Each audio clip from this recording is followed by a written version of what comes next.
All right, up next we come to the third movie in our movie marathon and the second one in the Roger Corman marathon, and that is Dementia 13.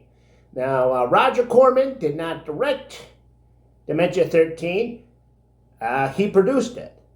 This movie was directed by Francis Ford Coppola.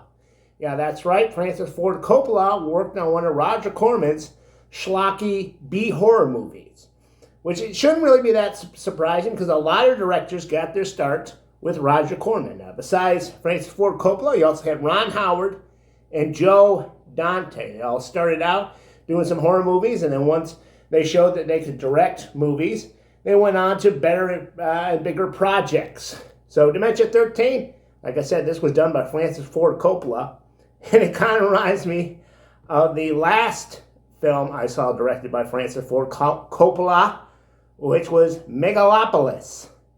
There's a scene in there that just reminded me of the Audrey Plaza scene where she's with Shia LaBeouf and they're plotting against Joe Voight. You know what I'm talking about, John Voight.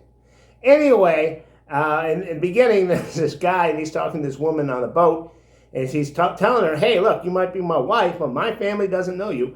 And if I die before my mother dies, you'll get nothing. And all of a sudden, he has a heart attack. And that just is so much reminded me of Megalopolis. So I guess Francis Ford Coppola is not above being silly. And this movie, aside from that, it's also just a pretty decent slasher flick.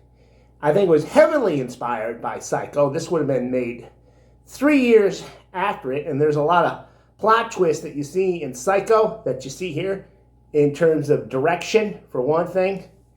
And like I said, you just got a guy with an axe, and he's chopping people up left and right in an Irish castle, of all things. So this was a decent flick, and let's move on to the next one.